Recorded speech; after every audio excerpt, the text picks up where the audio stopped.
Uh, Good evening, everyone. I hope all of you can hear me. Can I get a small thumbs up so no, I can continue the meet? Yes, yes.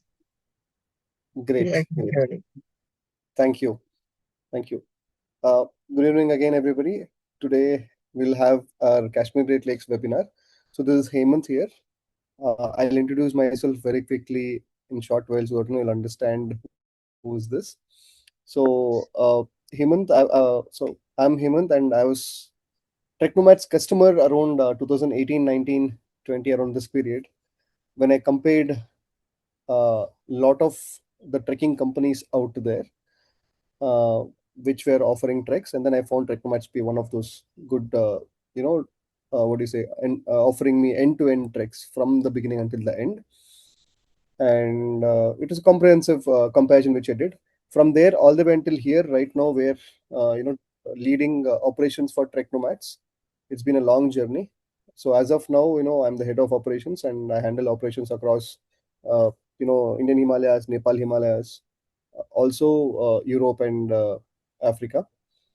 And yeah, so I've been on multiple treks across the Indian Himalayas, probably it's been quite a good few years that have counted treks across Himachal, Uttarakhand, West Bengal, and Kashmir. And Kashmir Great Lakes is one of those treks which very, very personally my favorite.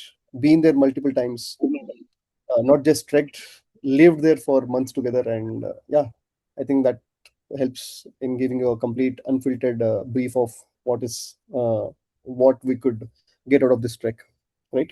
So, for the interest of internet bandwidth and to hear me clearly, I'm gonna mute. Uh, turn off my video so that no people can hear me good, and we'll start the meet in a less than 2 to 3 minutes. Give me like a couple of minutes. Thank you, guys. Uh, Great. Uh, Hi guys. So let's continue with the entire flow of things today. Arsha, could you please help me with the entire day's agenda, please? Great. So guys, today we'll keep it very to the point. So we have these are the things we need to cover for today so that people can understand about the entire trek in itself. So first, you understood about me. I'm the host. Second, we'll introduce you about Kashmir Lakes Trek in itself. Next would be your route and itinerary breakdown. Third would be fitness preparation required for your entire, what is expected for the Kashmir Great Lakes Trek. Third, essentials to pack for the trek. And finally, what is the best time to visit? What is the budget to plan? On ground expectations and who is this trek for and all those things. And finally, we'll open the entire session for question and answers for people to ask anything, whatever they have with regards to this trek, and we'll help them out. Right? All right. So we have a lot of people actually joining. So let me admit all of them.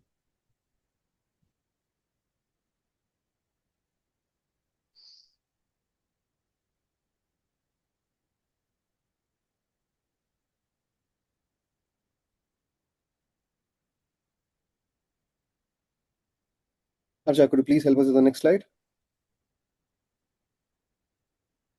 Great. For people who ask why Kashmir Great Lakes and what is the USP of Kashmir Great Lakes. Uh, so I visited Kashmir multiple times as a tourist, and being tourist in itself, gives you a very unique perspective. You learn, you get to meet new people, you learn new cultures, you get to see unique tastes. They have their own food habits. You get to see the actual day-to-day life of a different human being whom you know uh, who's not very normal to us among around us, right? So that is something which fascinates me, and I think I'm very sure all of us have the traveler inside us who wants to go ahead and explore something new in their life.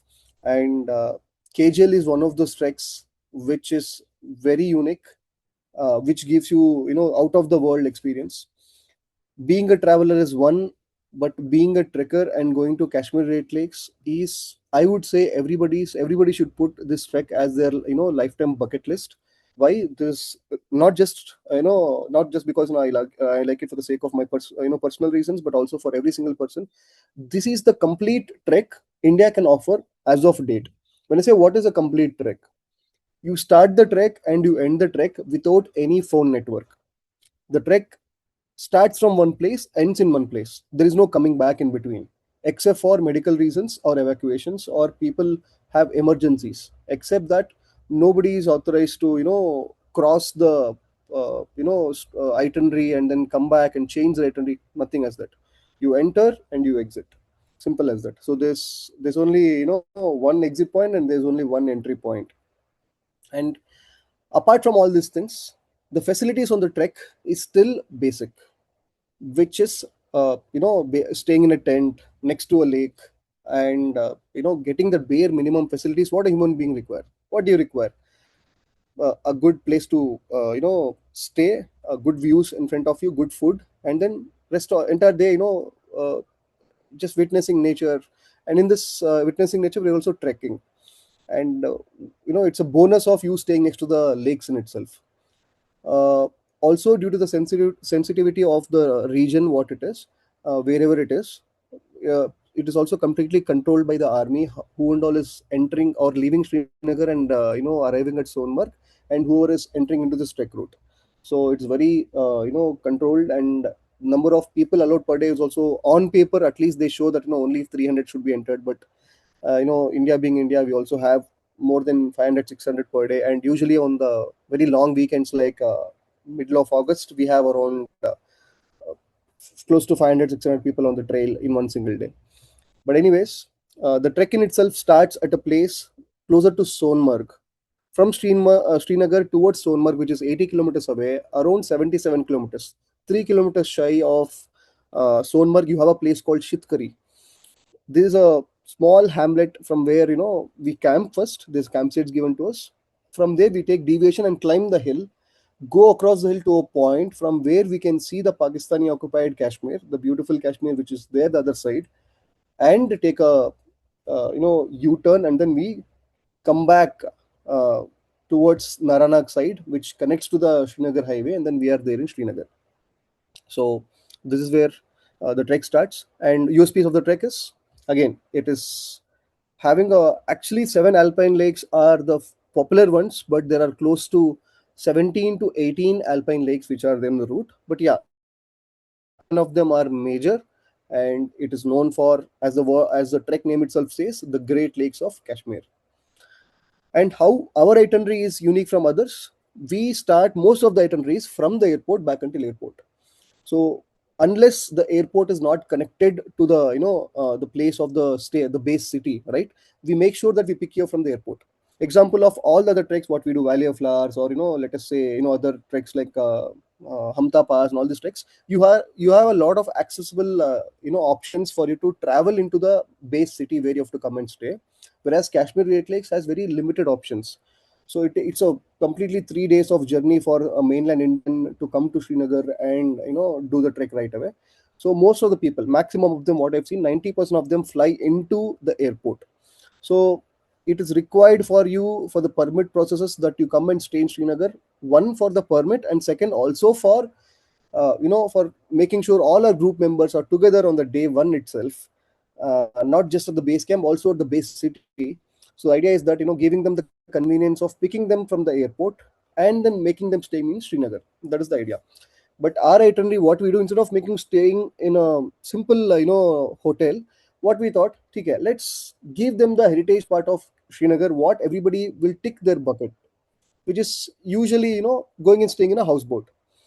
And Srinagar houseboats are there. The popular houseboats are there in Dal Lake. A lot of people have been there, stayed there, and everything that is there.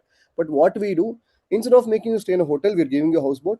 But why make you stay in a commercial houseboat? So we take you to a lake called Nijin Lake, which is it is like a small lake subsect of Dal Lake, which is the most silent side where usually international tourists will visit. Not much of Indians there. Unfortunately, we try to go to the more popular area, not the non-popular area. But so what we thought, we'll take you to that non-popular area where you can see the silence of Srinagar. We can see the, all the 100, 200-year-old chinar trees in front of you, in front of your houseboat, and that boat not moving for the entire day. So that kind of, slow life what you can experience on a houseboat is given to you on day one. And on the same day we also make sure that, your food is served by the same Kashmiri household. However, they, so we have all this curious question, right? For example, I am from Bangalore, so I have to, for me, I'm very curious. The one single question that intrigues me everywhere I visit is, what do you eat as a local? And this houseboat will allow you to understand, what a houseboat guy or a Srinagar localite will eat every single day. So he'll cook his own ghar ka khana, which is basically, veg and non-veg divided, and then you get to eat that food on the houseboat on that day night. Next day morning we have breakfast, and then we go to the itinerary. Anyways, next thing is the beautiful meadows what we camp on the entire route. In fact, KGL is a rolling hills, completely, green rolling hills. You go up, you come down, you go up, you come down. Every day you cross a pass, you go on the entire meadows, and you campsite next to the, lake on that meadows. That is something which is another beautiful thing. And yeah, so as we, discussed, there's a lot of, what do you say, passes on the route, and Zojila, sorry, there's a lot of passes on the trek route. And here we have mentioned Zojila Pass and Zero Point. Not many people do this. Highest point of Kashmir Great Lakes is 4,200 meters at Gatsar Pass, and it's a difficult trek for people to understand. You need some, good amount of fitness to do this trek. It cannot be a trek which is right away the beginning trek for everybody. I would not suggest to every single person, but yeah, it can be, but it will become difficult. But at the same time, we want to acclimatize people even after they prepare and come with us. So how do we acclimatize them? We don't have another trek in and around Sonmarg, which is only one day, which gives you good amount of, altitude gain. In acclimatization, what we do, we go to a high altitude, stay in that altitude, and then we come back down to low altitude. And that is to trick our brain to understand that, we are going to go to that high altitude tomorrow, which we went today, and then we come back and sleep in the lower altitude. So tomorrow when we go to that high altitude, what happens? We get to understand that, okay, I was already there in this altitude, and it gets, kind of being familiar, and it gets adjusted to that altitude. So that is why we visit Zojila Pass. So it's like a small sightseeing which we, organize. We go to Zojila Pass and Zero Point, we spend some time there, and then we come back down. So that also is part of our package. And you also get to see the remote Kashmiri villages. Yes, so Shitkari is a remote Kashmiri village, very good to see. Gagangir, which is next to Kashmir, sorry, Sonmarg, which is a very remote village where we'll be staying. In between Shitkari and Gagangir is where we're actually, campsite, and you get to see those people. Local culture and local, food is always part of all the treks. And yeah, finally, this is the trek, the standard trek for entire India. People should actually, must and should do. So yeah, these are the USPs of KGL, and let's quickly, jump into. Uh, okay, we have a short video which is there with regards to this trek. I hope all of you can witness to this, and post which we'll go to the itinerary directly for you. Asha, please play the video.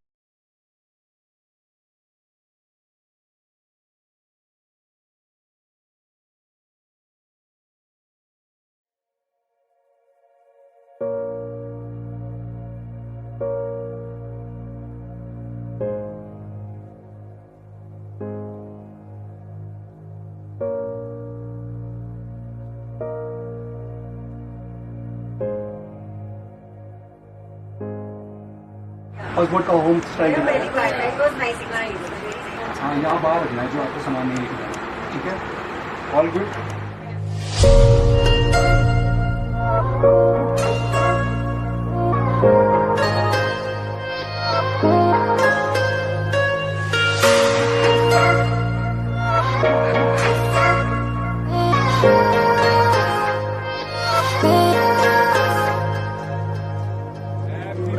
Sir, please come.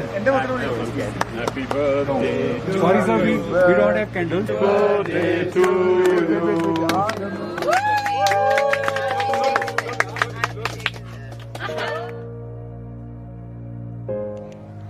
Okay, so yes, we have started for the first camp, that is Nishnay, and currently on the first grasslands, and here it is. Beautiful it is.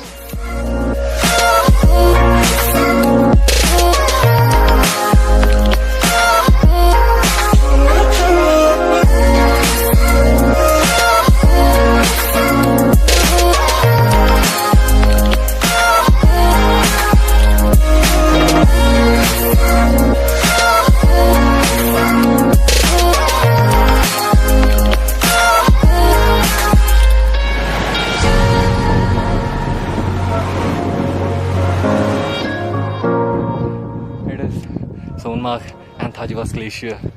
Very beautiful sight to see.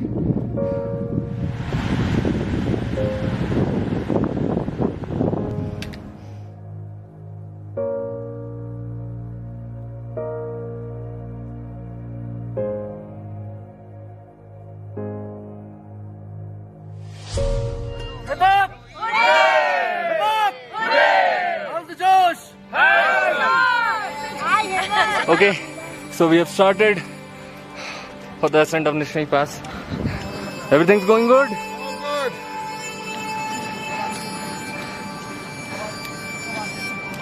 Hi!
Okay guys, so right now we have descended the Gatsa Pass and entering the meadows section, the flower section.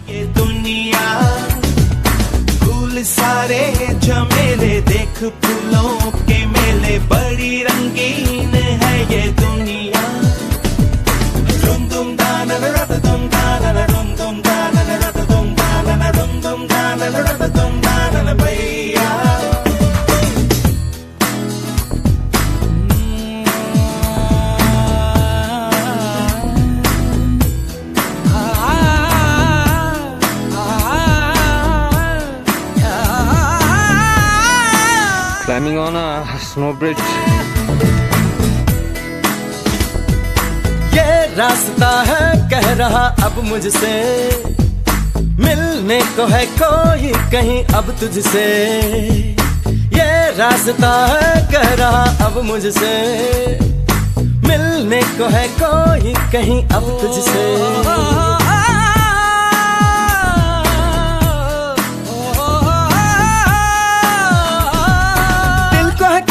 बेताबी किससे मुलाकात होनी है, जिसका कब से अरमा था शायद वही बात होनी है। यूं ही चला चल रही, यूं ही चला चल रही, जीवन गाड़ी है समय पहिया। आंसू की नदियां भी हैं, खुशियों की बगियां भी हैं, रास्ता सब तेरा तक है भैया। यूं ही चला चल रही, यूं ही चला चल रही, कितनी हसीन है ये दुनिया। फूल सारे झमेले देख फूलों के मेले, बड़ी रंगीन है ये दुनिया।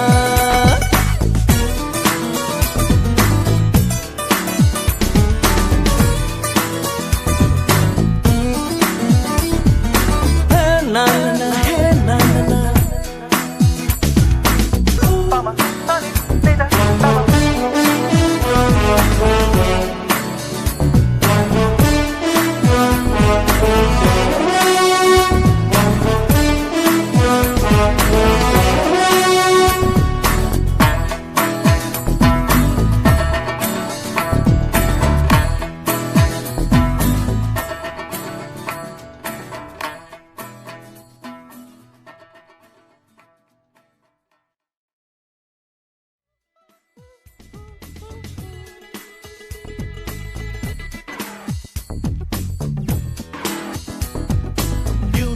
चला चल रही यूं ही चला चल रही कितनी हसीन है ये दुनिया फूल सारे झमेले देख फूलों के मेले बड़ी रंगीन है ये दुनिया दुम दुम दाना रत दुम दाना दुम दुम दाना रत दुम दाना दुम दुम दाना रत दुम दाना भैया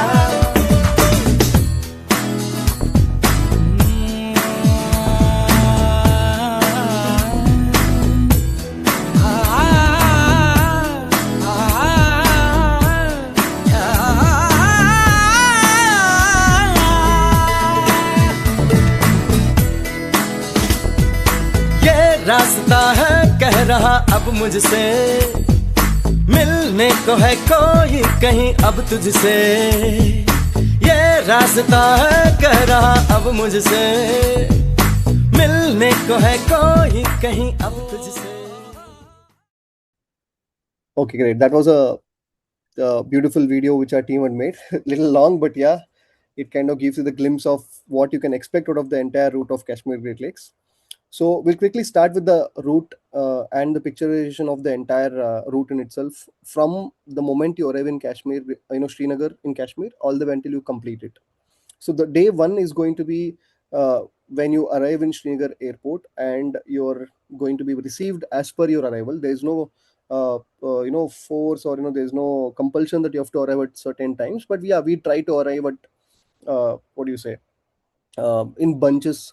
Usually, we try and make batches. We ask people to like we start the pickups at around 7 o'clock, and every 1.5 an hour, 2 hours once we have the pickups. So usually it takes people around 1.5 an hour to come out. It's a defense airport.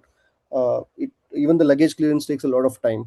So we bunch people together. So usually every hour once, and then we take them out, and we arrange the airport transfer, and then it's fairly around 30 to 35 minutes by the time you enter Srinagar main city from the airport. Airport itself is around 30 minutes aside, around 25 kilometers farther away from the city. And once you enter the city, you get to see the beautiful Dal Lake first, and then we take a deviation, go towards Nichin Lake, and then we drop you off at Nichin Lake houseboat, where you deposit your luggage, and then you plan for the entire day at leisure. So the entire day is at leisure. You can self plan kar sakta hai. You can go do a little bit of sightseeing. There is this famous Shankaracharya temple. There is also you can go towards Gulmarg side. You can also do sightseeing in Srinagar itself. There's Hazratbal mosque, which is a very famous mosque. Yeah, so in the evening we again meet, and we are all together for the evening dinner. As we discussed earlier, the famous Kashmiri household ka dinner, what they do. And we have the dinner and brief together, and what is to be expected, a short brief, what is going to happen for the entire do's don'ts, what is expected on the trek route, etiquettes of trek route, if any last minute packing you might be missed, and what is to be be a the final tips what we could share from our end, from trek leader perspective, and current scenarios on what is happening on the ground and all those things. So that is day one. And you're at an altitude, I mean, even altitude is mentioned here for I think that's great for everybody's reference. So Srinagar in itself is at an altitude of around 5,200 feet, or approximately 1585 meters, which is a good place to start a trek from, because it's an altitude which everybody can get adjusted to, even for people who can see level. So that is day one. Day two, we would have given every single day on the evening brief, right? We'd start from the initial brief on day one until the last day's brief, which is one day before your departure. Every day there'll be a briefing which will be given to you before the dinner.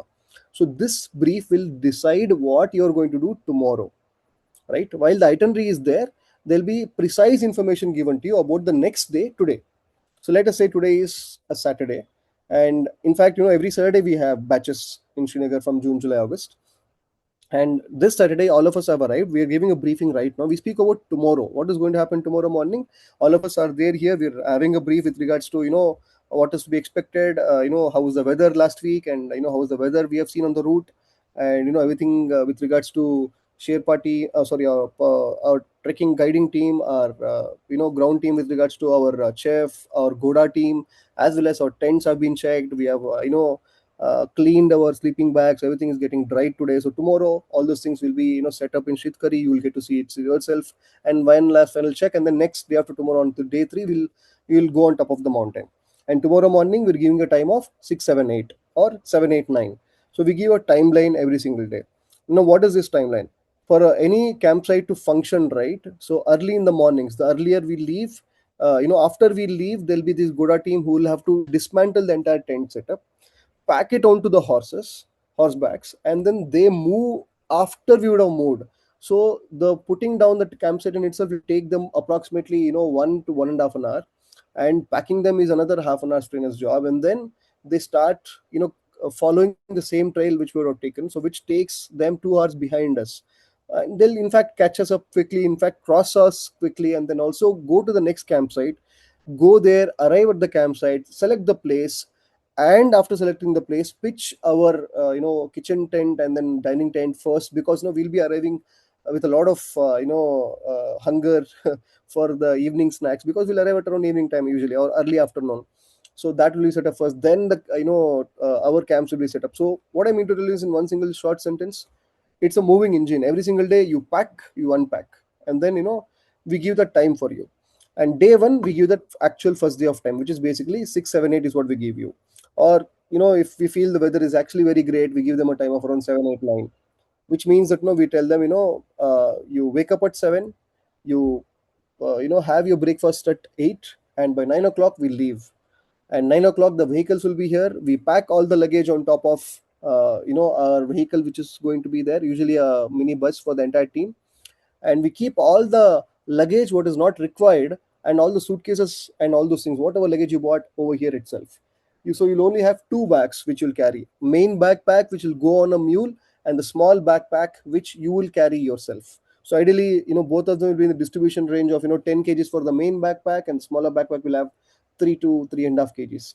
So this is how we plan the day for tomorrow. And then we go to sleep early today, watching that, based on whichever time of the month you are, the beautiful moon and the stars from the lake, from the houseboat, rest for one single night.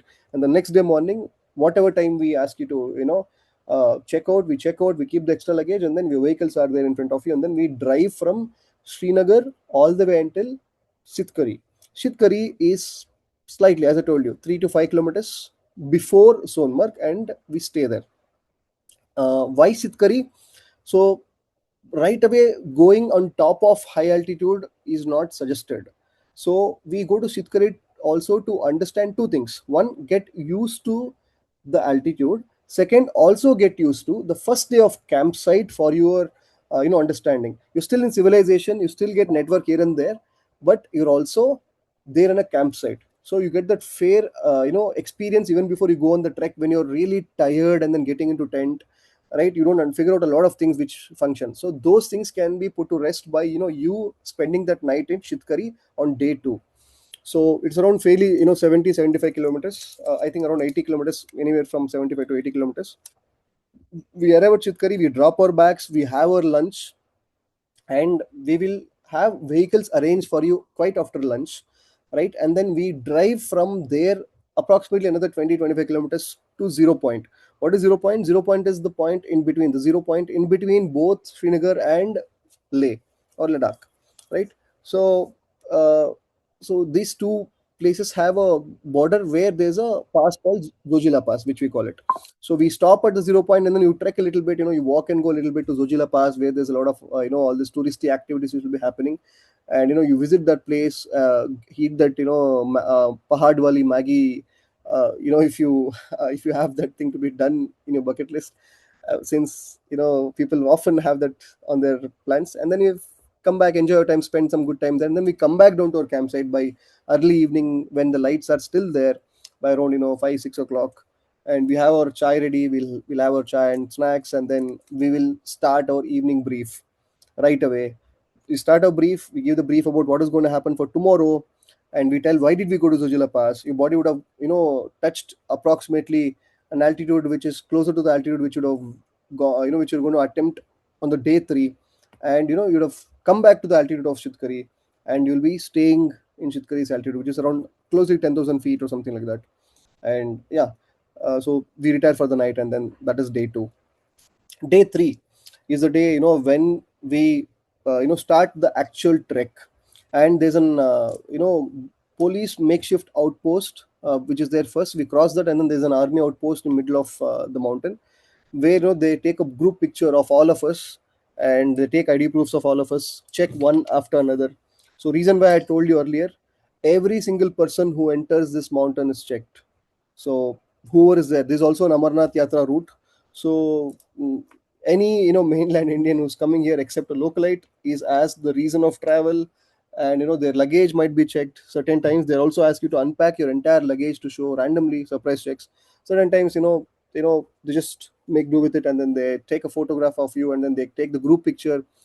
They ask who's the number of people who are going on the trek, with regards to the staff, the guides, the the chef, the godawalas, as well as the helpers and everybody.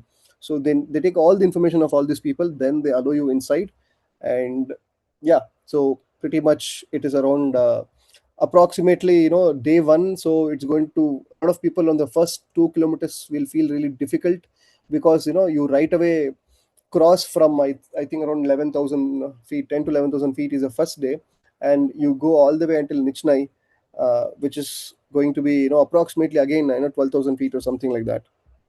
So 11,700 or 800 feet. So probably around 1,000 feet, to be precise, is what you do on day one. But any Himalayan trek on the day one will feel difficult for you, because you will be traveling for the last 3 to 4 days, and you have not put yourself any effort, and suddenly it feels like we're giving you punishment. So that is very normal. And then after probably 30 minutes, you get to understand your pace, your breathing, as well as the how to not waste your time with regards to removing your bags and all those things. So you understand how to go with the group and everything. So yeah, once that heartbeat becomes stable, and then you get the hang of it, it takes you fairly around 10 to 12 kilometers on day one. So overall, again, please don't go with the kilometers. On an average, the government has released that entire KGL trek is only 72 kilometers, but in reality we'll be doing close to 90-95 kilometers. And that is pretty much the thing, because there's no actual trail which is there. Even though the trail is there, it gets disturbed all the time, and people take little deviations, and then that adds to the thing. But on day one, you will cover around 10 to 12 kilometers, and it should take you around 5 to 6 hours approximately, by the time you reach Nichnai campsite. And every single day you also get packed lunch on this route. The difficulty is providing lunch in between, because army doesn't allow us to set up campsites in the midpoint. So they ask you to camp at this exact place where we can bunk for the night only. So they don't allow you to have hot lunch in between, because again, it's a very sensitive area. So only thing we can make do is having our packed lunch. So we give you packed lunch in the morning itself, so you'll be having that packed lunch every single day. So in between, around Nichnai, before we reach the Nichnai campsite in itself, you get to cross the Nichnai lake, which is there. And sitting next to the lake, we wash our legs before. It's only 2 kilometers from the Nichnai lake before we get to the campsite. So we remove our shoes, we wash our foot and everything, and it'll be still warm for us. We cross over in the forest area. After the forest, you get the lake, and then we sit there next to the lake and have our lunch. Then we proceed forward to the Nichnai campsite. So this is day three for you. Day four. So day four is the day when you cross the Nichnai Pass. So day three would have not crossed the pass already. You would be still at Nichnai lake only. So Nichnai Pass is at around 12,172 feet, to be precise. So around 3,700 meters for your reference. So we have to cross this pass. So you can see the cross. There's a lot of zigzag paths which will be there. When I say zigzag, when you see the mountain, we're going to go straight up. It will be very steep. So what we do, we take a small deviation. We go longer. We go to the left, to the end of the mountain. Take a one step up, a little bit of more elevation. Again, come to the right of the mountain. Come to the other end of the mountain. So we do this, zigzag path, which you can see, in most of the trails over here. You'll get to see it in upcoming, pictures. So it's around, 12 to 14 kilometers long on this particular day. So you cross the Nichnai Pass, and there's a small dhaba at this pass from the last 3-4 years, which was not there earlier. But yeah, you also get a small weak BSNL signal. If any of you have BSNL signal here, that's the last network point what we have. Beyond this, you don't have any network for the entire route.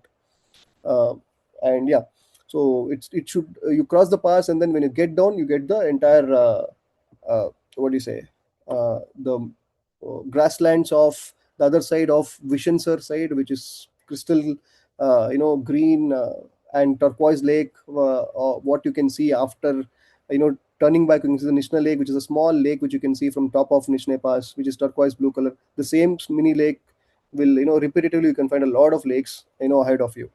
So that is day 4 for you. So you reach Vishansar Lake, which is the most famous lake of the entire KGL trek of this entire journey. So that's day 4. And on day 5, we trek from Vishansar Lake to Gatsar Lake, and you will be crossing the famous Gatsar Pass. Just so I can, I skipped one minute part. On the day 4, when we reach the Vishansar Lake, right? So all of us don't stay next to the Vishansar Lake. The army has identified our place, a kilometer before the Vishansar Lake. That's where they give a campsite to us. And you can see all these bakarwalas on the day 4. Actually, all this, local, we call them bakarwalas there. And you see a lot of sheep rearing farmers over here. I mean, they're all in the wild, no homes, nothing as such, no permanent establishment. They have a small stone, nomadic way of living. So they are there. So if you want to visit the Vishansar Lake, you can. It's a 15 minutes of trek up, visit the Vishansar Lake, and then come back. And it's also a twin of another lake called Kishansar.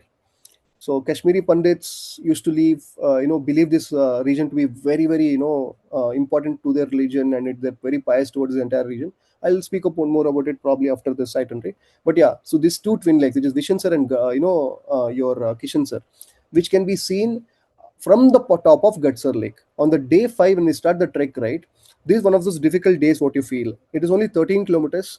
You start from 3,700 meters on this day in Vishansar Lake, and then you'll be crossing up to 4,200, which is a 500 meters of elevation gain, significant elevation gain, and you're also touching the highest altitude, and that's not easy. And people get really tired.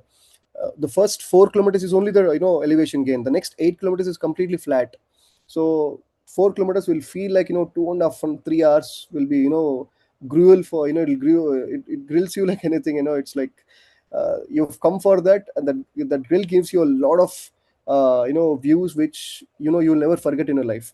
Those of you who've been to KGL or even seen the photos, the photo which you see there on the first day is the actual Vishansar Lake, which is there, which is only a part of it.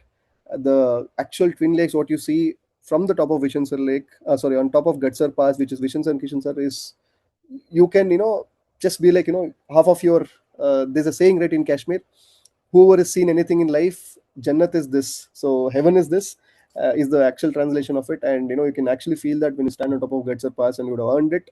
That is the highest altitude, and we cross over that, and we see the other side of the entire route, which is basically complete grasslands wherever the eye can meet. Nothing else, left, right, everywhere, up, down, everything you see, complete grasslands. You have to get down towards the other side of the Gatsar side, where it's a steep descent. Once you descend for a kilometer, the next 7 kilometers is completely walking on like a lawn, natural lawn. If it's made right, it's very difficult to even explain how it is, but yeah, I can, few of the pictures can explain you. So we get to the Gatsar campsite. One of those again important lakes on the entire route is also Gatsar Lake. So we pass to the Gatsar Lake, and then we arrive at the Gatsar campsite on this particular day. So it's around 6-7 hours this day, and it should be around 13 and a half, 14 kilometers on the day 5. Day 6 is the day when you cross Gatsar campsite, and there's a little deviation what we take. We don't actually, there's a what do you say, there's a point where you can't cross over from Gatsar Lake towards the Satsar side. It's actually short, there's a shortcut actually, but it's very steep. It takes you only, there's a saying, there's only 10 kilometers of shortcut, but the difficulty is so much that you have to do it for 3 days. Whereas, when you go a little bit farther, little ahead, you can take a U-turn around the mountain. You can come back down to Satsar Lake, that campsite. So that will give you, even though it's longer, it's slightly doable. So this is the day of day 6 from Gatsar Lake. We go across a mountain, a very huge mountain. We cross that mountain. When we're there at the peak of that mountain, we also get to witness the famous Nanga Parbat. In fact, this is the most closest point which you can get to the Pakistan occupied Kashmir, which you can see from our place. So once you witness this, there's a resting point where we have lunch also. Once you witness this, we also cross over and then take the U-turn around the mountain, the huge U-turn we take, and then we come to the entire famous grasslands again, Megnadobe grasslands we call it. Also the Satsar lakes, lake campsite which we call. So it takes you around 10 kilometers, and around 6-7 hours this particular day again. Slowly and gradually the entire place, the greenery will go away, and you will start seeing moraine section. What are moraines? All this small chips, rocky section what you have. And after this rocky section you also get boulders, also mini boulders which you get, and you get into the bouldery place of Satsar campsite, where you camp for the night. Again, Satsar is a lake. It is actually cascading lakes, 7 lakes forming into one lake, forms a waterfall which falls into another lake. The second lake has a waterfall which falls into third lake. That way, 7 lakes are there, series of lakes. That's why it's called Satsar. In Kashmiri, Sar means lake. So basically, we stay slightly, around a kilometer away from the Satsar Lake, because that's way, high up in the hills, and it's not required. There's no place to camp there. So there's a campsite which is called Satsar campsite, where we campsite there. There's a lot of boulders in and around. You can see a very rocky formation, and the entire, terrain and the surroundings and all completely change for a rugged lake kind of terrain which you can see. And should take you, as I told you, 6-7 hours and around 10-11 kilometers on this particular day. You will be at an altitude of around 3,500 meters today, because you have come down to a little bit of lower altitude. So this is day 6. Oh yeah, day 6 for you. And then on the day 7, we cross from Satsar Lake, and then we go towards the famous twin lakes. The biggest lake of Kashmir Great Lakes is Gangbal Lake. Uh, I'll come to the Gangbal Lake explanation, the end of the explanation of days there. But this important point is there. When you start from Satsar Lake, you cross a very rocky patch for the first 1 kilometer, then another 1 kilometer of bouldery path, and after that you cross the Zedge Pass, which is basically one of those very tricky maneuvering which you have to do around the rocks on this particular day on the entire route. Each day, the magic of KJL is the same. Each day is very unique, and this day is something which is very unexpected for anybody. It surprises you. It's difficult, but at the same time it's also very beautiful. The moment you come to Zedge Pass, you see that very rocky bouldery section, and suddenly the section is completely gone the other side of the mountain. So we cross this Zedge Pass. When you're about to cross the Zedge Pass, you can see the two lakes in front of you, which is far away, probably around 5-6 kilometers ahead of you. So they are called Gangbal and Nandkol. These are the famous twin lakes which are there. And for those of you who have probably read a few historical books, there's also this Yamsar Lake, and I think Ravantal and Brahmatal. So these are the two thals which are there, which they call also as Yamsar, and the lake which is one lake which is bitter, and one lake which is sweet in water. So these lakes are seen at one corner of your eyesight from this, if you have a good time, and then there's very clear cloud. There's no clouds actually, you have clear skies and all those things. So you cross this edge pass, and then you get down again a strenuous descent all the way towards the Gangbal campsite side. So coming down to the Gangbal campsite side, we don't stay in Gangbal at all.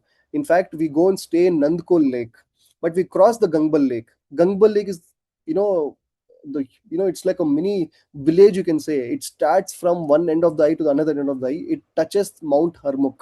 On this day, you can see Mount Harmukh. Mount Harmukh is also very famous, around 7,000-meter mountain, which is famous for, again, Kashmiri Pandits. And Gangbal, the name comes for the same reason. Mount Harmukh is considered to be Shiva, and then Gangbal is basically, Ganges. So that is how, they name the mountains, and yeah, pretty much that. And we cross Gangbal, and then we arrive at the Nandkol campsite, which is probably, at the Nandkol campsite. So you will do around 10 kilometers on this particular day, and then it takes around 6.5 hours for you to do this complete journey.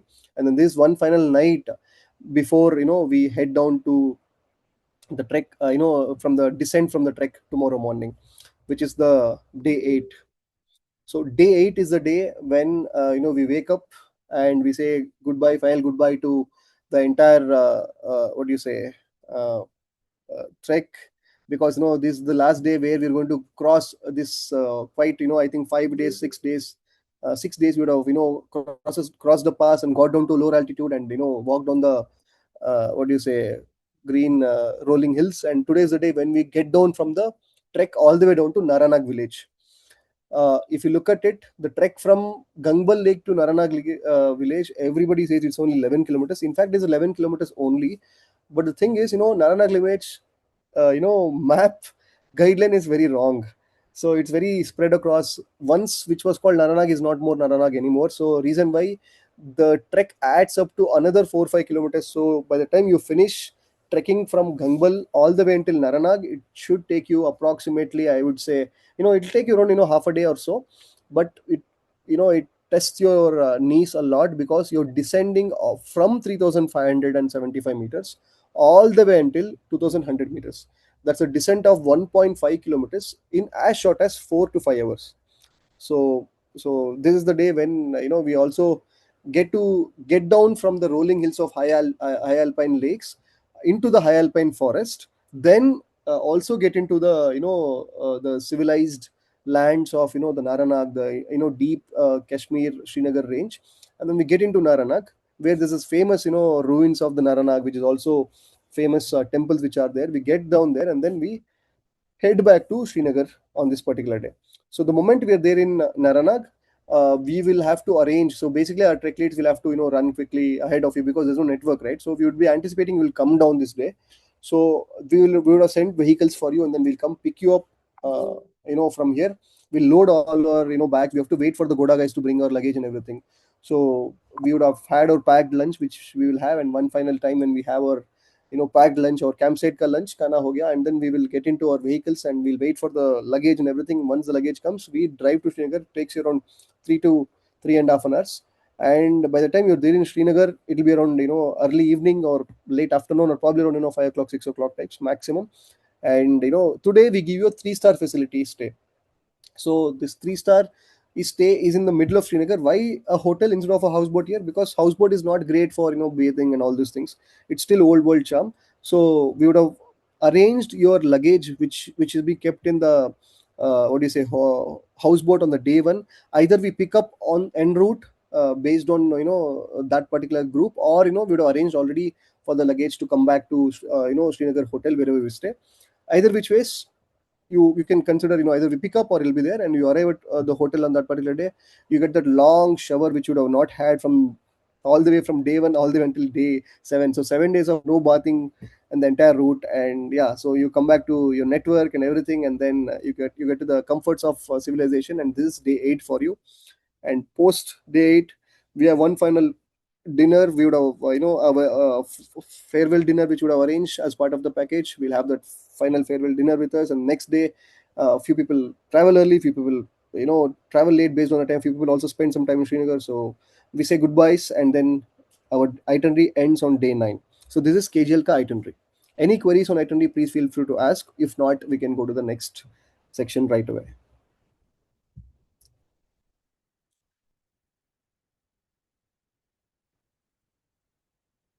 Acha, I think we can go to the next slide.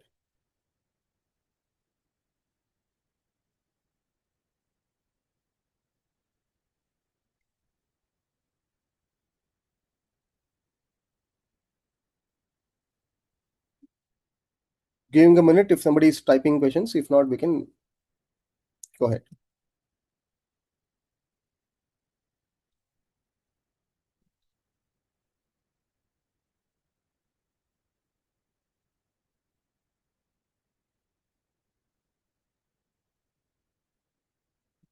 Okay. So Kashmir Great Lakes is categorized as a difficult trek. Why it is categorized as a difficult trek? Every single day you're doing around 10 to 12 kilometers, as I told you earlier. At least 3 days you're crossing passes. One is Nichnai Pass, second is the Gutsar Pass, and third is the Zedge Pass. Even though there's only 3 passes, even on the other days when you don't cross the passes, the day when you go on top of the Nichnai, which is also one of the days when you gain a lot of altitude, and also on the day when you lose altitude, there's a lot of altitude which you lose, which means it's just a lot of stair climbing which you do on top of the mountains. So it requires some kind of physical fitness. While we have had a lot of people who have been on the treks, and fitness becomes very very relative. For me, fitness might be not just simply going to what do you say the gym and being there. It's also giving some output out of it. For me, probably fitness is also about doing what do you say doing 10 kilometers of run at least minimum in 1 hour. For somebody who goes to gym, he says building muscles is fitness. And somebody who's like probably in their old, let us say 60s and 70s, they might be like, boss, for me fitness is doing 2 kilometers of walk in the park every single day. So to put a fair idea, the blanket understanding for everybody to see what actually fitness is required for Kashmir Great Lakes Trek, we require you to at least do 5 kilometers in 35 minutes. So run, you run plus walk, whatever you do. If you can cover 5 kilometers, that is the first criteria. Second is, that 5 kilometers has to be done in 35 minutes. So now, just so all of you know, this is not a hard and fast rule what we put on people. Well, there's a lot of companies which, this military style, they're like, boss, if you do this only, then I'll take you. We also have that when we do it, but then we also, motivate people to try and achieve their fitness so that, we want to enable them. Why? Because, the youngest person to be on a casual trek with us is a 7 or 8 year old guy. And the oldest was, we had this retired lieutenant general from, the infantry who was 73, and he bought his wife who's 66.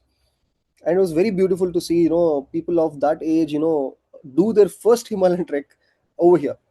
So we thought he's a military guy, he's going to be like super fit, XYZ and everything.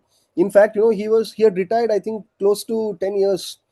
And then he said he restarting his fitness journey in his 70s. And then he was like, it was really really unique case which we saw. And after that we saw a lot of people who in fact in their 50s and 40s who've not even been in into fitness, that freak fitness mind, what these all youngsters have. Simple consistency of following what do you say uh, your fitness goals for that 30 days to 45 days is required, and that is sufficient. In fact, after this call we can also send you the fitness preparation chart what we have, so you can plan to prepare. That 45 days is more than sufficient. We're still sitting in what, March? So even if you work out in April, May, na, that 2 months is more than sufficient for anybody to consider doing KGL. But yes, if you can do 5 kilometers in 35 minutes, it will feel doable. Like you'll not feel difficult at all. You'll feel it's just a moderate trek. But if you don't do 5 kilometers in 35 minutes, you'll feel it to be difficult trek. That is the only understanding. But nevertheless, because of this fitness, criteria what we have, it should not be a blocker for all of you to consider doing a KGL trek. That is what I'm trying to tell. And we've also given certain other things which runs or walk what we've given, which is another. You can see that it's cycling also. Why have we mentioned these other three things? So cycling and swimming is nothing but aerobic fitness. People who also go to gym and then spend 30 minutes a day, 35 minutes or 1 hour a day in doing aerobic fitness, jumping around, doing dance and all those things, that also comes under aerobic fitness. So even that is required, right? So people who can't do runs all the time, they can also consider doing swimming. They can also consider doing cycling. So these are the numbers what you have in front of you. So to test yourself, what kind of where is your endurance for you? So there is a simple idea. Apart from this, the next last point, you can see 50 floors take climb in 30 minutes, 10 floors up and down in probably 5 sets. Since 50-floor building might not be there with for all of us, a lot of people think that why 50 floors up and down on a mountain. Let us say when I'm doing on the day, let us say day 3, right, when we do from Shitkari to Nichne Pass, I am climbing an altitude, I think, from Nichne Pass, which is Shitkari village, which is basically at around 2,800 meters or 9,100 200 meters, all the way until Nichne Pass, which is 11,500 meters, which is 3,500 meters, which is close to 700 meters of elevation gain in one single day, which means you are going to do close to 60-65 steps on day one itself. Floor 60-65 floors on day one itself. And this is at an altitude which is not even equal, which is comparable or relatable to the altitude what we will be at. Plus we'll be wearing a bag on top of you. So staircase is the only easiest way which gives you that simulation of what you do on a mountain. Probably you don't have a staircase on a mountain, but at least you're gaining. You're using your knees, you're using your glutes, you're using your shin. So all these things. So basically, this is something which will help you to prepare yourself. But anyways, will also help you. This gives an understanding of what fitness is required for you to do KGL. We'll also give a chat if you want you to after this, brief in itself. Anyways, we can go to the next section.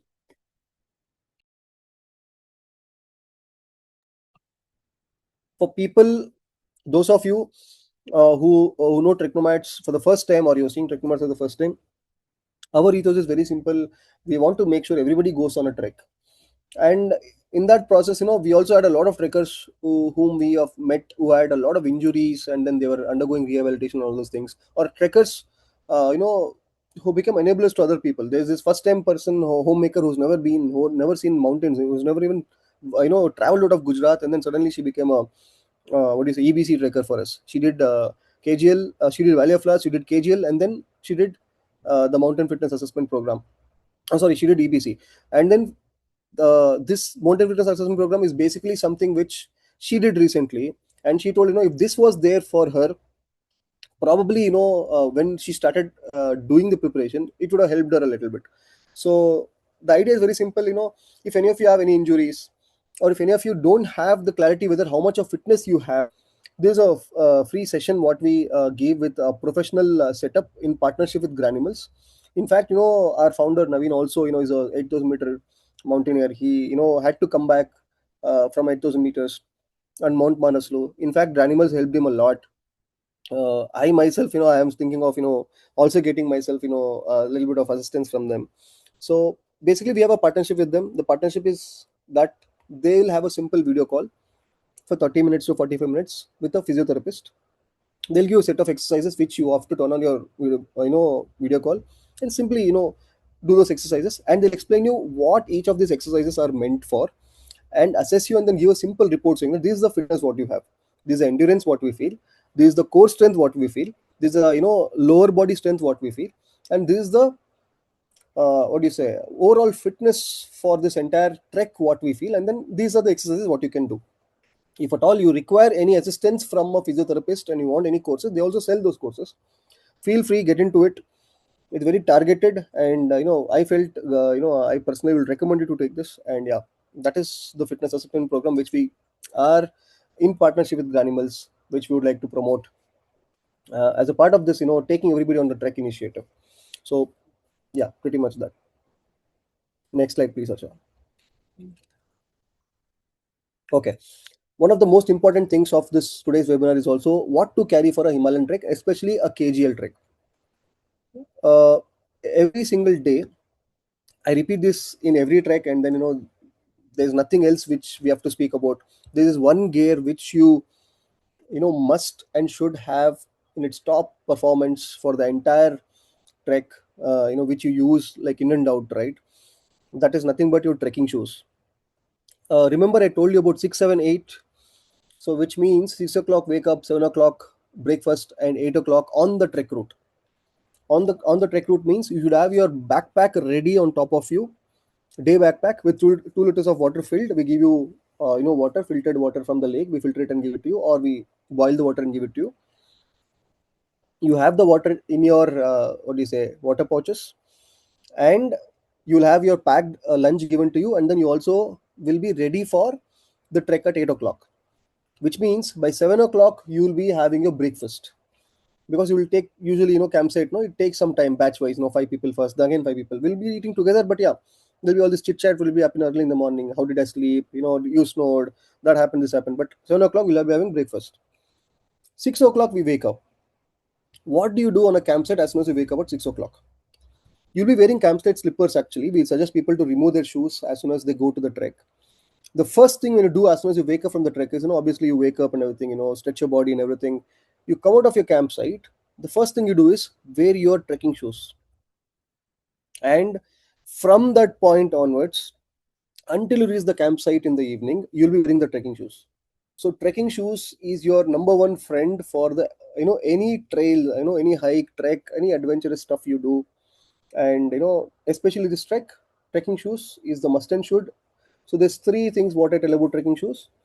Make sure that your trekking shoes is high ankle. Why high ankle? Entire Himalayan section or even mountainous range has uneven surface, grit, gravel, slippery surfaces. There's a lot of unexpected weather changes. It may rain, it may snow, it may suddenly hail, right?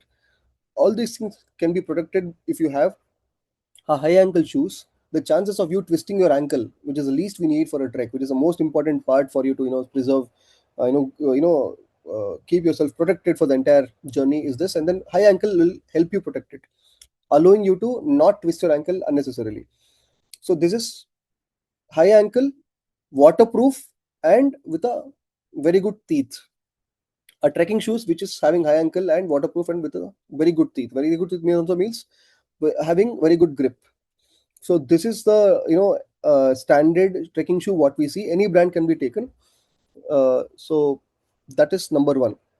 Second, everybody trains for being fit. Nobody trains to trek wearing a backpack of 30 liters with 2 liters of water, packed lunch, uh, with all the what do you say, things to carry and everything, and then go ahead, right? So I have seen a lot of people who train themselves in the plains when they are in the treks right away. That suddenly feels for them to be overwhelming for them. So I would suggest people to always train with your backpack on, and also have a backpack which is friendly for you. When I say friendly, the backpack should hug you. It should not give you back pain. It should not either, you should not overly crunch or you should not overly lean back. The backpack should hug you from behind in such a way that entire weight falls on the lower uh, you know hip, or on the hip, or the on the lower side of your torso. Might be on the sides, or you have this proper trekking hiking backpack what you get nowadays. So we suggest people to have something which is a backpack which allows even the air layer in between the backpack and you, which also allows you to when you precipitate, when you get sweaty and all those things, you also feel good that that can also get dry up and everything. So good trekking shoes, and second, a good backpack can make or break your entire trek. So apart from this, all the other nitty-gritties what you can see are all mentioned in front of the screen for you. From bottoms up, I will go. So one, your trekking shoes. Uh, you have trekking shoes which were explained. With the trekking shoes, you will have each day you will change your socks since it's a monsoon trek. Even though Kashmir doesn't receive so much of rain, this trek will not have rains as expected, like what you see in the mainland India in monsoons. But yes, there'll definitely be rain. When it rains, there'll be crazy rain here also.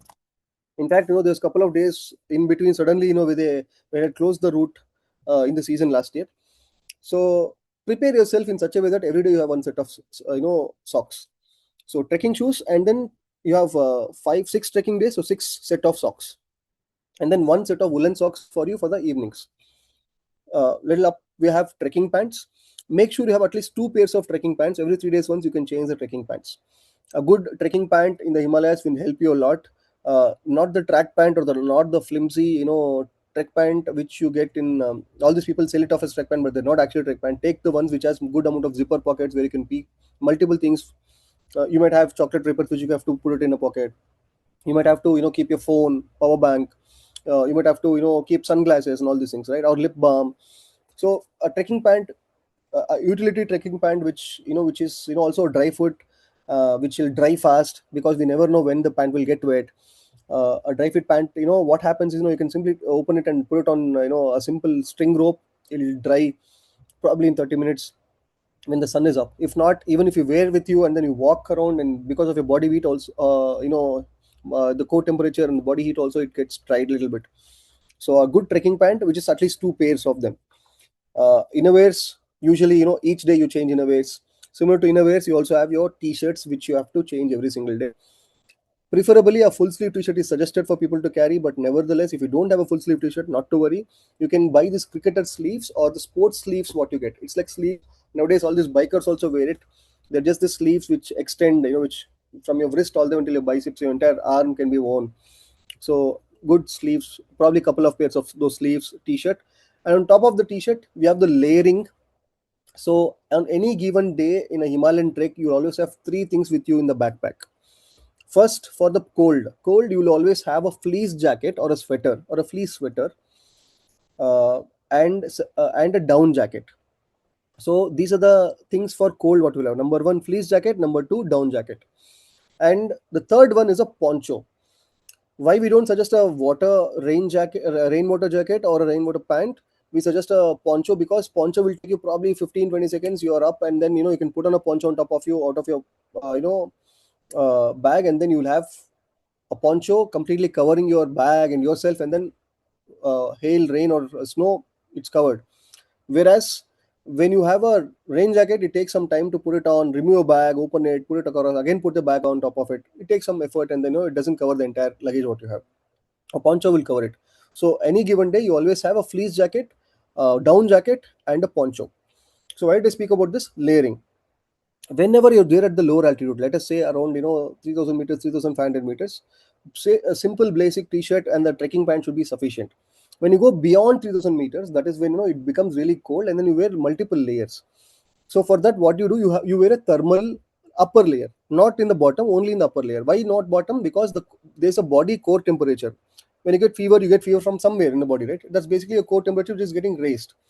So in the Himalayas, what happens, or in a excessive, on an exercise or an activity where you're doing physical activity, what happens when you trek or when you hike or when you do an exercise, your core temperature rises, and usually you will be moving your legs all the time, because of which you don't require any additional layers for your legs. The moment you start trekking, no, you feel warm. Whereas for the upper layer, you feel cold because it's always stagnant. So you always put your hand inside your pockets or inside your down jacket pockets, and you're just like that. So to give that, protect your entire functioning, the organs and everything which are main for you in the body, which is in the torso layer, we cover with another extra layer. So we ask people to wear a thermal or a base layer which is next to the skin. On top of that, you wear a dry fit t-shirt. So just to remind you, don't wear a thermal which is cotton, and dry fit, a t-shirt also which is not cotton, because again here you're not bathing for 7 days.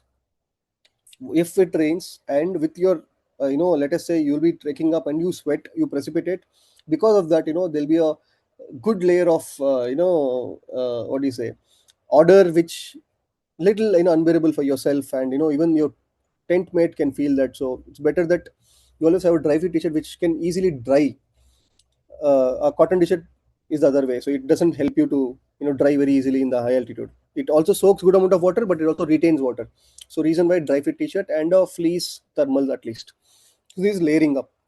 And when you come top, since it's also a little bit of high altitude, which is around 4000, 4200 meters, which is the highest altitude what you see in this trek, you also get to have sun right above you, hitting at you at very good, all these UVA rays, UVB rays, and all this, UV, all who knows, from UVC all the way until UVZ rays nowadays.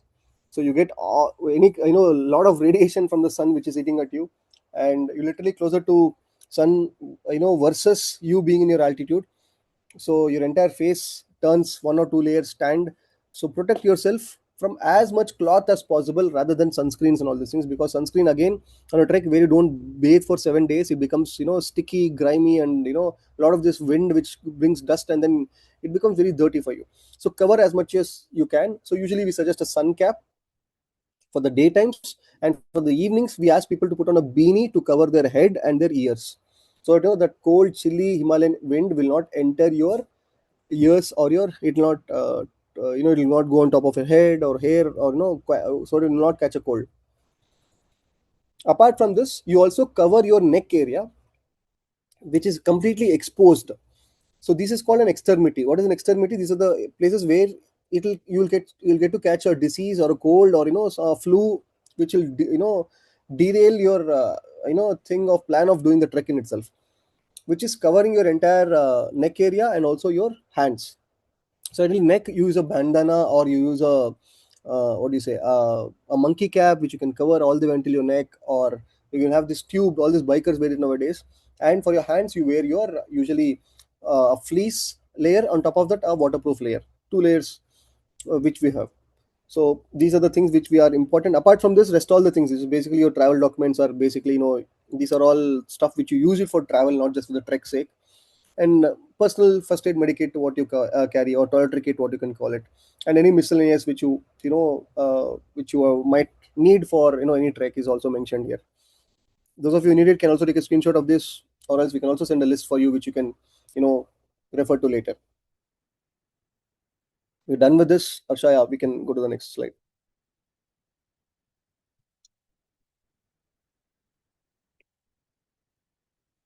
So yeah, this is the beautiful pictures of our trek. So I don't know if it's very. I can remember a lot of this. Most of the places I'm there. So the first day campsite is basically the Nichne campsite what we have. Second day is probably the Vishen sir. This is the famous Vishen sir campsite before the third, which is there over here, which is the first top right. In between, on the left side, the Gatsar Pass. The middle one left side is the Gatsar Pass, from where you can see the Vishen sir route. Uh, the exact middle image is basically Megnadobe, just before we reach towards the Satsar side. There's very huge bouldery section which is there, and you can see Mount Harmukh and the Gangbal Lake on the bottom, and the Vishansar lakes. Great. So we have some questions, guys. Please go ahead and answer this. It'll help us.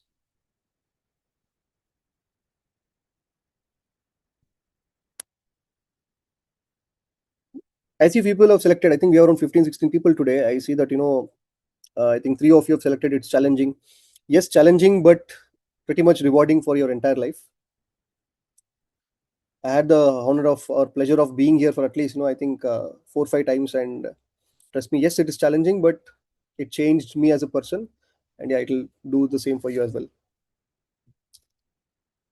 Yes, please make sure that you attend that quiz. What is there on top of your phone? It takes you probably a second or two.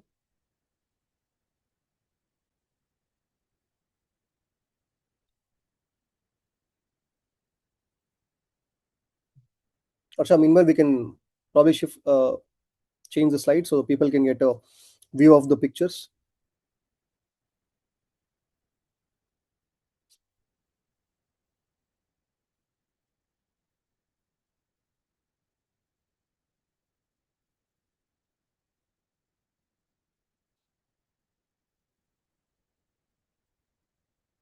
Great. Yes, it's doable with preparation, and it's a great trek.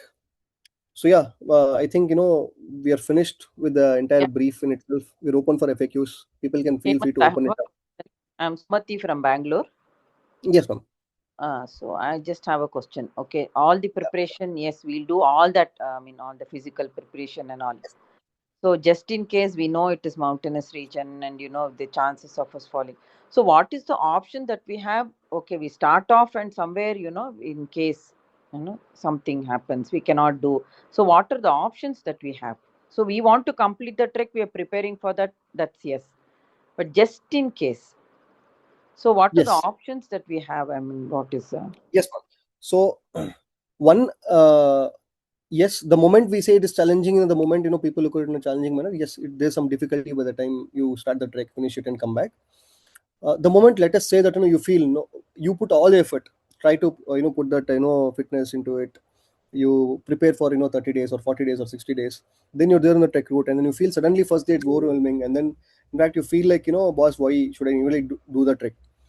One easiest thing is yeah, I think we also have the similar coincidentally we have the same question. Actually, people can consider going for this fitness assessment program which is there with us. Apart from that, one more thing what I would suggest people is, I mean, one more information I want to share with people is, you also have the option of taking a mule whenever you feel you can't trek. So so what that means is, in fact, there's this entire route where I remember the first time when I went, a friend of him, two friends were there. One friend brings another friend who has never been on any physical activity in his entire life in the last 4 5 or 10 years for foreseeable past he had. And suddenly he's there on KGL, and he was about to give up. So day one, I told him to take a mule. Let's find a mule for you. Probably it'll cost you around 1,500 to 1,700 for you. Try it out. I convinced him to somehow take a mule. Told him to come with me. That's my first trek coming. Meanwhile, I had already led a lot of treks before, but KGL was my first trek to be led, and it was little difficult to convince this gentleman to come. But somehow I convinced him to come. Once I crossed, no. But yeah, to answer it very shortly, there are mules available for you. But to okay? answer it in a longer manner, the moment you cross the Nichne Pass and Vishansar Pass, no, Huh. I have seen people who cross Vishansar Pass, even though it is difficult, they never turn back. In Okay. fact, how much are difficult, no, trust me, it's like not because I have to sell this. Even if you don't do the trek with us, that's completely, absolutely fine. that somehow people do trek for what reason? I want to travel. Second, I want to be closer to the nature. In fact, this trek goes even beyond that. It motivates you to do that. Every single view, wherever it is, left, right, center, you feel, the magnificent creation in front of your eyes will motivate you to do that. And I think, it's a personal challenge people can take and then do it and then finish it. Yeah. But yeah, No, we short answer. actually want to, we want to complete it everything, but just what is the Yes, options yes, available in case, some of us maybe, yes, it's ma'am. just in case it becomes impossible. So we have an option of taking a mule at any point of time. So, Okay, sure. yeah. But Okay, yeah, okay. you'll get a mule actually. Okay, thank you. Before I address other questions, we had a few questions which people had asked, and then I would like to share them over here. Let me see if I could chat. Yes, I'm posting the questions on the chat for people to go through, so it'll help all of you also. What are the trek dates and when does the trek open? So KGL trek is a monsoon trek, and monsoons in Srinagar is very sparse, and it happens suddenly. Let us say of 7 days, I would have at least couple of days of rain and 5 days of no rain at all.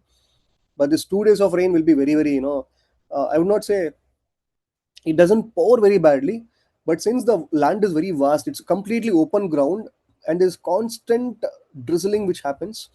So those one of those days, the route, those are those days when you will feel a little dull. It's not so beautiful because there's no sunshine, and it becomes suddenly luggage becomes heavy. So that is that. But then the other days when it's sunshine is there, you see the photos, beautiful photos in front of you. So this is basically a monsoon trek which happens from June, July, and August. We avoid doing the first week of June because the glacier which is formed over here will still be melting. So we don't do it in the first 2 weeks. So we do it from the third week onwards. So end of June all the way until beginning of September before the snow starts. This is the season. Will KJL happen this year? There's a very good chance that it's going to happen this year. And in fact, internally we have received that, when I say internally, the Kashmir, so there's two people who will decide whether the trek will happen or not. One, the Kashmir Tourism Department, and second, the army, the infantry, basically. On the entire route, you have Rashtriya Rifles which are there. So based on our connects and all those things, they're like they're very optimistic that the trek is going to happen this year for sure. So reason why we've started to take bookings also. In fact, best time to visit, perfect season for the trek. See, best time, perfect season. Each season offers you. So there's only one season, monsoon season. So each day the trek varies. So you can see, in fact, there's this couple who are standing in doing that yoga pose, right? That's Gangbal Lake. In fact, just before this we had another photo which was there. One photo was cloudy and one other photo it is completely, what do you say, completely open. In fact, this changes every single day. That's in the same batch, in fact. So there's no best time season. Best time to visit would be, actually again the same thing. I would say end of June, within first half of July. If you don't want rains at all, you want to see complete sunshine. If you're like, okay, I'm good with seeing rains. uh, I also, a little bit, what is the experiment I'm going to do with the rains. You also get to see little wildflowers. You also get to see the green which is more vibrant when it rains. So that is the advantage what you get from 15th July all the way until 15th of January. And 15th of Jan onwards, the complete valley becomes suddenly dull. When I say dull, little silent, little autumnish kind of feel. So little beach outlook you get. So this is the August 15 to September 15th wala. So each 15 days it will be changing, but yeah, the best season is from end of June all the way until first week of September. People can choose as per their liking and as per their convenience. Is it safe to travel? Concerns regarding security in Kashmir. Yes, let's address the elephant in the room, which is basically, I think people would have will mean about the unsafe incident which happened in the Binsar Valley last year, around the same exact time when KGL was about to happen, just a month behind. We had a huge terrorist attack, right?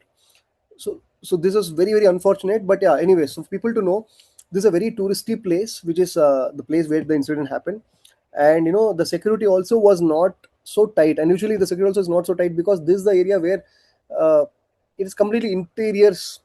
And also there's one section where there is their borders also, where probably infiltration can also happen. But yeah, they're really, really guarded like like a fortress.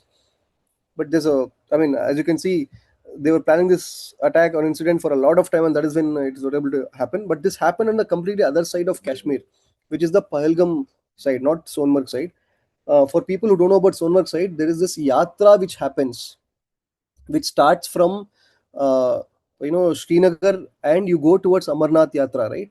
So it goes on the Sonmarg highway only. So this particular trek is in between this Pahalgam range and Sonmarg range. That is where the yatra kind of goes. And after this range itself is Kashmir Great Lakes, which is on the left side. In fact, it is so protected that every 100 meters you can see four, two people on the left side and two people on the right side. And you have all this, military grade machine guns which are traveling in this entire route up and down.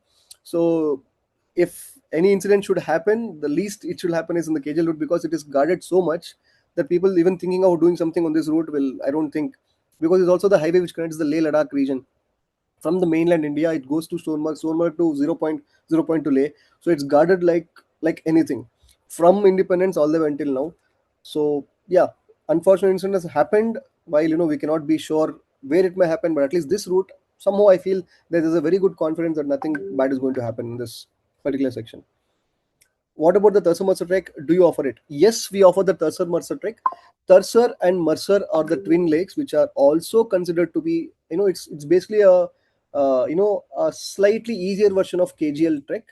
And if people cannot do KGL trek, they can consider doing the Thursar Mercer trek, what we have, right? For a beginner, people can consider doing Thursar Mercer trek.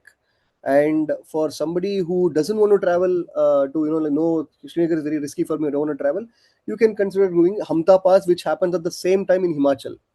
So somebody who's getting into treks for the first time, not to demotivate you, but just to give you options, you can. These are also camping treks. So Tarsar Mercer happens on the Pahalgam side, KGL happens on the Sonmarg side. So KGL, I would say, is a difficult one. Tarsar Mercer, whereas, is probably easy to moderate or moderate trek. On the same lines, Hamta Pass is also is a easy to moderate trek, which people can consider that before they do KGL trek, if they are not sure of doing KGL. So yes, we also do Tarsar Mercer trek. Is there an option for alternative support like pony during the trek? Yes, absolutely. We can help you out with that. We'll motivate people to do the entire trek with their own legs, but still we'll help you out in finding a mule, we call it, and we can get that mule for you. What are the amenities provided during the trek? Very basic. You should understand this is a campsite trek. You can see a lot of campsite there behind on the photos. The photos will explain better. When I say very basic, what TrekNomads offers on this trek with compared to other treks is basic. But actually, if you look at all the, what do you say, facilities on the route, you get actually good facilities compared to other trekking companies. When I say that, what do you mean? So we make sure that we take only 10 to 12 people. You can see the biggest group photos only which are there is around 14 people. Even in this, there'll be guides. So we usually do quality over quantity. So we have smaller batch sizes, point one. Second, we want to cover everything. When a person thinks about trek, you should not be like, boss, come to the base camp of Sitkari and I'll handle it. Or come to Srinagar at this point, I'll pick you up the next day morning. We don't want to do that. We want to, do it in a way that, people can do it end to end. So when I say end to end, the convenience should not be, what do you say, anywhere disturbed by them. They should feel convenient in doing the trek from the beginning until the end. That is the entire objective. So that way, this airport pickup, stay in Srinagar in a houseboat before the trek, stay in Srinagar after the trek in a 3-star facility, and on the trek route, your campsite which is there, you usually stay in a 3-man campsite is usually given to you. 3-man ka tent. In that, only 2 people will sleep, because you'll have some good space in between both of you who is sleeping. Usually same gender is given to you. If the same gender is not there, you're upgraded just like that. And you get what is that, you also have a dining tent which is there, which is separate. You have a toilet tent which is separate. For every 5 people, you have a dry toilet. A lot of people don't know that this entire route, again, there's no water source where you can go to toilet and then use the water, so no contamination of that. So you go to a dry toilet, and we give 1:5 ratio of dry toilet, which a fresh toilet is dug out for you guys. And you have a kitchen tent which is separate, where cooking will happen, and a dining tent where we have food, camping chairs, camping mats, and all these things which is usually there. and you also get fresh water. The water is there, we filter it, and also we provide boiled water for you whenever it is required for you on the entire route. We also make sure that we provide that main backpack offloading as part of the you know trek. So we don't want you to worry about carrying weight and everything. So that is another thing what is there. Apart from that, insurance. To do a trek in Srinagar, you require insurance. Not just Srinagar, even Kashmir, as well as even Leh and Ladakh, you require an high altitude adventure insurance as a mandate, and we are making sure that we are giving as a part of it. Not a group policy, it's a private adventure insurance what we provide, which is part of it. And yeah, so this is also there, and permits and all these things are handled by us. Even before you arrive, we try to take the permit so that your trek is going smooth. So these are the amenities which are there. So, and also I think uh, apart from this, you also have a good trek lead who's going to a good team of people who put their heart and soul into it. So pretty much that these are the amenities which we provide for you. What is included in the cost? So our cost is approximately around, I think, 30 to 500 all the way until 35, around that range. So there are enough number of companies which are providing the same trek for 2022. I would like to address it also very directly. There's a lot of things which is not included in those packages. For example, your airport pickup, airport drop, your stay in Srinagar before the trek and after the trek. Again, the same points which I mentioned just now. Your the group size is usually different with us and them, and you're offloading on the bag. Your usually the food is actually very good. I mean, I'm sure every company wants to offer the same thing to you, but then again, end of the day, there's no free lunch. Everybody is running a business. Only thing what we do is slightly, in the process of selling treks, we also have an additional care, and that ethos is different for us how to sell. So every single person is very dear to us. So that way, yeah, pretty much that. And food quality during the trek. So we have a menu of the food what we are going to serve you for the entire 7-8 days of trek, which we'll post it on the group for you. In fact, we provide vegetarian North Indian vegetarian cuisine which we cook on the entire route. There's no limited stuff what you can cook on the route, but still we do very varieties: morning, evening, afternoon, and evening, all three times, and then snacks. Each day you get this, and the menu is provided to you. And then alternatively, you also get eggs also. So we try to provide that a little bit of protein in between. So that is also there. In fact, in the evenings you get somebody that's food quality during the trek, right? So in the mornings, you get usually porridge, poha, sometimes puri, sometimes sandwiches, right? Stuff like that, which is not very light, which is not very heavy, which is adequate for you to do the trek for the next 3-4 hours. Then a packed heavy, carbohydrate rich, packed lunch which we give you, which usually palau, or sometimes rolls, sometimes boiled eggs with rice, stuff like that, right? And in the evenings when you arrive at the campsite, you usually get popcorn, budgies, pakodas. I mean, a slight little. I know we don't want you to eat that when you're training, but at least in the campsite, you want it, so we give that little oily food. Lipids are also liquid for you, so we give that. And in the evenings, a proper three-course meal. Start with roti and sabji, a couple of sabjis, rice with the same sabjis, and papad and all this, and then ending with cut fruits and your dessert and all these things. So we give a proper good meal. Usually in the nights is when you actually have good meal in the campsite. So that is taken care of. What makes your organization different from others? I think I already spoke probably from beginning. So our first ethos of our organization is making sure uh, everybody should trek. Whoever dreams of trekking, they should trek. So there should be no other second thought about it, and we want to enable that to them. And how do we enable that to them? Not just sell trek, which is more heroic, more adventurous. Yes, those are parts of a trek, but there's a lot of other things which you have to experience in the trek, which is basically like experiencing the entire objective of doing a trek itself is going there, sitting in solitude and watching the mother nature unfold in front of you, right? So we want to enable that. We want to create those magics moment, or those experiences with you guys. So that is what we're here for. So we're a outdoor company who's building a community where bring in like-minded people who would like to redo it again and again. In fact, in the industry, we have 50 to 60% of repeat customers. That's very difficult thing for another for another company in the industry. At the same time, referral customers, we have, let us say, we have Miss Sumti here. She was referred to somebody called Hemant, and Hemant is referred to somebody called Naveen, and Naveen is referred to somebody called Arsha. So that way we have four tier referrals. So they refer and they come on a trek and they refer to somebody. So that way, that is what TrekNomads is known for. So ethos is very simple and straightforward. Anybody and everybody who dreams to trek should be able to trek in a convenient manner.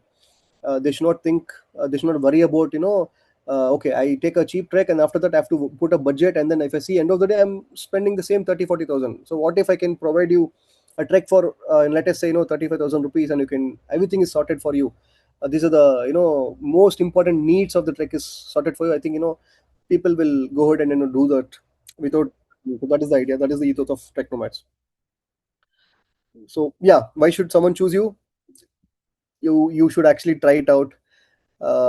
It's at least with me, biggest example is me itself. As I told you, I'm a customer, and I was a trekker with them in 2019, and I'm working with them right now. So that proves a lot actually. And for me personally, to even choose somebody, it's a long thing, and it's a long decision making journey which I had with them. Yes, we also had our bad days where we had days we had to call off treks, where we had to had to do a lot of uncomfortable stuff, where we had to pause treks or cancel treks. This has happened in for certain routes, even in KGL once it has happened. But end of the day, what remains end of the day is that we are still those humane people, humane centric. We are not just that website where you go book, purchase a travel agent ho gaya. It's like a tour company which is like pay this money and then you come over here and treat you like another excel sheet excel sheet ka entry. We are those people who are humane, and then we want to connect with you, every single one of you. So that is what we are. So give us an opportunity, and pretty much that. I think we've covered all the questions. Any other questions, please let us know. If not, I think we are good with the webinar today, and I thank. Just one question, Hemant. Just Yes, one ma'am. question. I'm Sumati again. I'm a central government employee. Yes, ma'am. So we have this provision of getting special leave for Himalayan treks. So Correct. they said individual permission from IMF is required. So how do I go about it? I mean, Ma'am, it's I'll tell you, each and every central government, they have something called LTF, right? And also you uh, have special casual leave also, which you can take. Two yeah, to three yeah, things which you yeah. can take actually. In fact, this year in the budget they've announced, trekking will be given special importance for you to use those.